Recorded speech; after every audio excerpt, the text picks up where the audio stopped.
Hello and welcome to this 30-minute podcast prepared by the Academic Skills team on the topic of acting on feedback.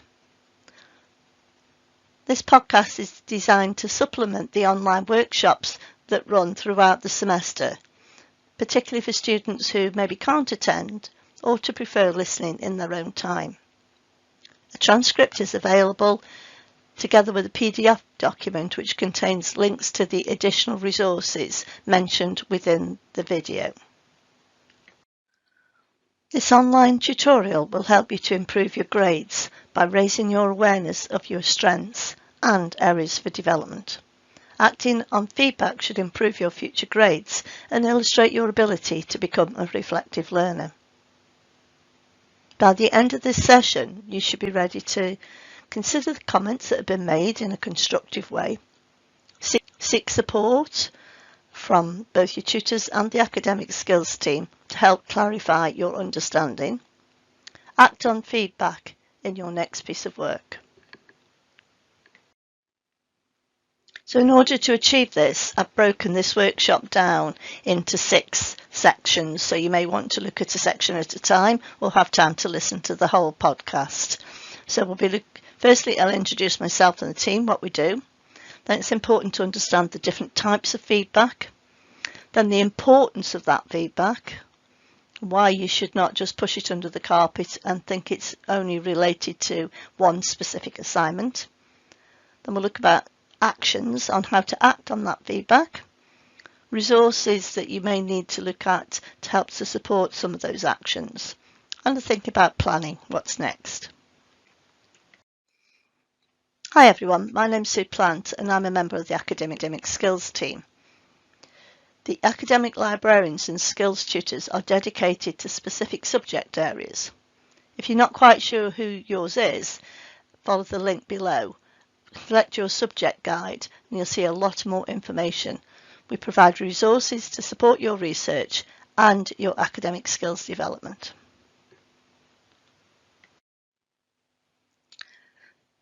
So the assignment process is very cyclical and very ongoing. The first and most important step is to understand the assignment, what you have to do, the format, the structure, the content, how to gain marks. Then the step that a lot of students miss out is planning. Just do some brainstorming, some note-taking, anything to get an idea of a structure of your assignment. This will help you to find keywords which will support your research strategy. During your research process, you may need to use your subject guides to find subject-related resources, to find the evidence. When you have that pile of evidence, then you need to do some writing. Academic writing might not be something you're too familiar with, so you'll need to do several drafts. At this stage, you will get feedback, possibly from tutors, or you may want to come and see a member of the academic skills team to constantly improve. So you may need to keep going around that cycle, starting again. Have I met all the learning outcomes? Have I done the research? Have I written that in appropriately? So this should constantly happen well in time for the dedicated hand-in time. You may not be aware, but there are 2 distinct different types of feedback. Formative is provided by tutors during modules in the form of information on Blackboard, tutorials, discussions, or annotated documents. Formative feedback can also be given during an appointment with a member of the academic skills team. This type of feedback enables you to be very proactive and develop your work before it's handed in. We then have summative feedback, which is the marks that have been awarded for your assignments and count towards your degree classification. At this stage, if the marks are not high enough, then you will possibly given feedback and support to do a retake. And this would mean you're being reactive to comments. As you can see, being proactive and acting on feedback and actively seeking feedback to help the development before handing is much better. want you to just take a break for a moment, pause the podcast, and think about yourself. How do you normally respond to feedback?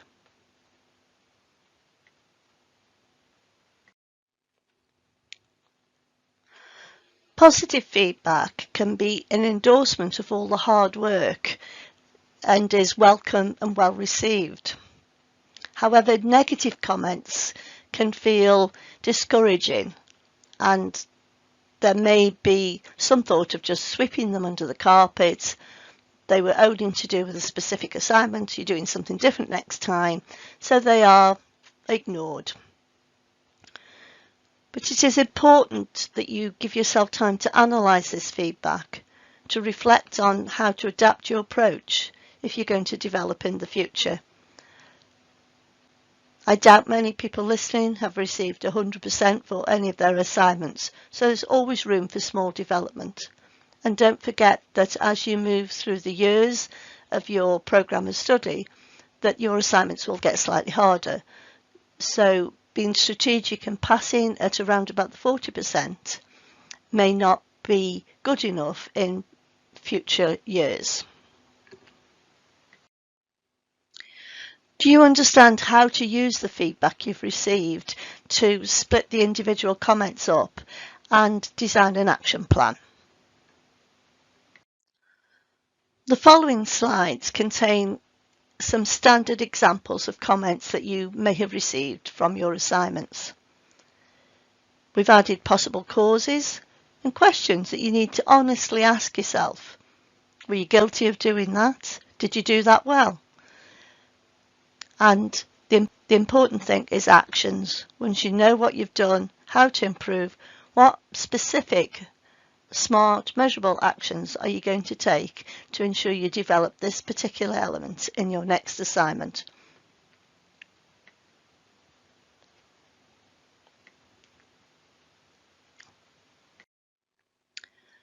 Question not answered or learning outcomes not met. This is a common comment, so things to think about. Did you link your assignment brief and learning outcomes? Did you really understand what the tutor was looking for? What elements were being marked and maybe what percentage is you were getting for different sections? Was there a brief or an outline? Did you understand that? Did you follow it? Did you attend all the lectures, assignment workshops? And maybe reread these, revisit them, continually look at them as part of the proofreading process. And do you regularly refer to your module handbook and assignment brief? Lack of understanding. So did you do enough research? Did you do enough wider reading? Or did you only read the PowerPoints or notes from lectures? And did you honestly understand what you wrote and why you wrote it? Sometimes it's very easy to replicate content and sections without an in-depth level of understanding, and this may be clear to your tutor. So maybe you need to look at your subject guide and read around the topic a bit more. So your subject guide will contain books, journals and other resources that can help you to develop the understanding of your subject area and the specific topic and focus of the assignment. Well, I'd certainly be rich if I had a penny for every time I saw this comment. Your work is too descriptive. Many students come to see me with this particular feedback. So things to think about. Have you only described or repeated the text you have read? Have you related any theory you have read to the problem you are solving or the question you're answering? Did you question the different experts or just use single sources? Did you look for agreement or disagreement in the texts and sources you were reading? In order to develop these skills, you need to develop what's called critical thinking. And there are many resources linked to this slide that can help you to think about this. And you may want to make an appointment with the skills tutor that can explore this in more detail with you. Referencing is another consistent feedback comment. So you need to understand the process and how to improve it. Did you use the resources on the library? Did you look at RefZone or cite them right, for example? Did you follow the correct referencing system?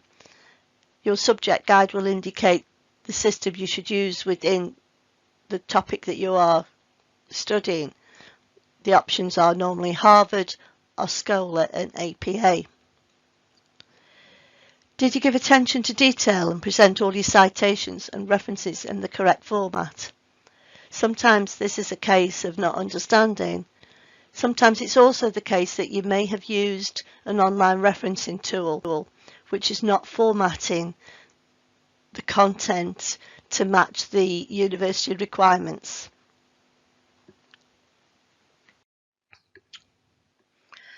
Your work has insufficient evidence. So maybe you've just repeated what you know, what you understand, what you've learned from lessons, from experience, from practice if you're on an apprenticeship type programme. So questions to ask yourself for this one are, have you done enough academic research? And during this research, did you use a wide range of suitable resources? Were they academic?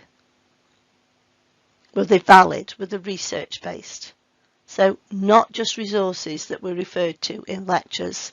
Additional marks are always gained for independent reading. And have you used this independent reading as evidence to justify the points that you're trying to make?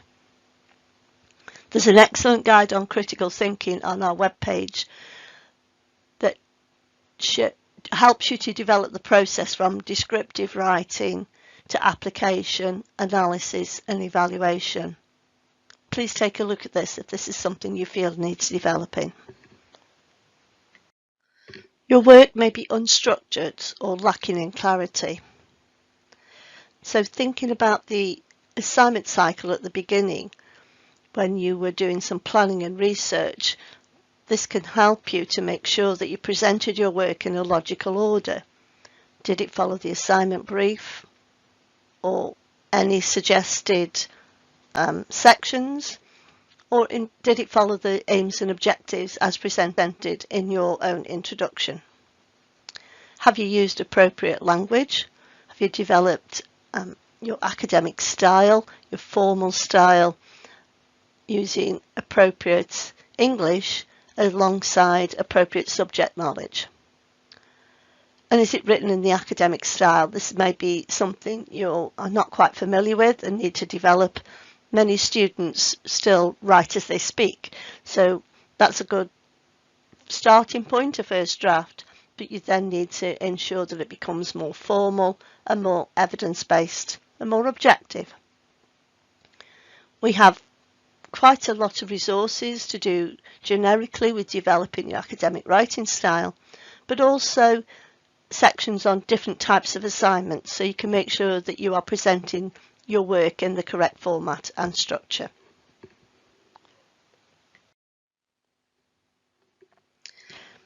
So thank you very much for taking part and listening to this online broadcast. I'd just like you to leave you with this summary.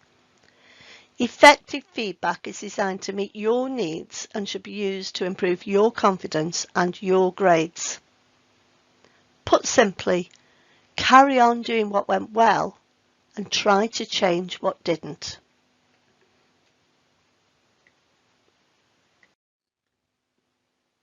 There have been regular suggestions throughout this podcast of resources that you may need to look at to develop different elements.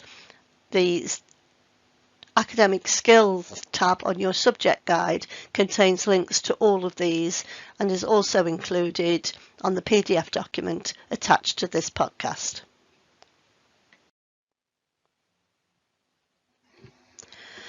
Skills for Study is an online repository of resources purchased by Stafford University to support you.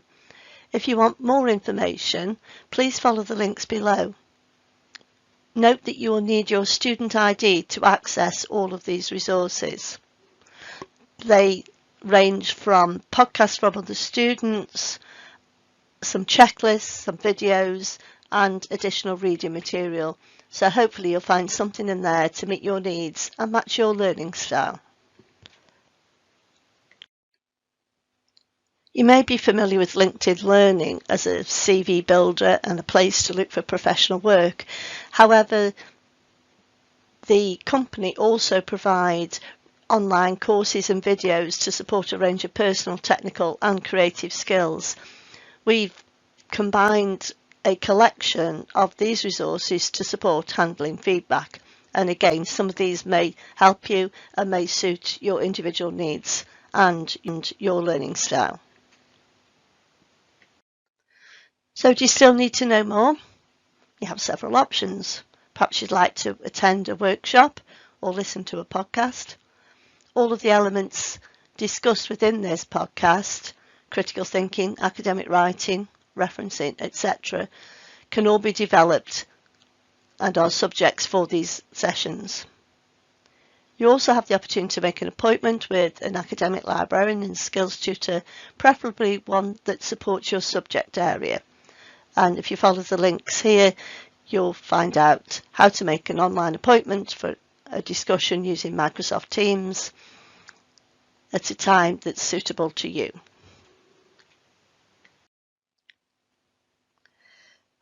Finally, I'd like to think about some self-reflection following today's workshop.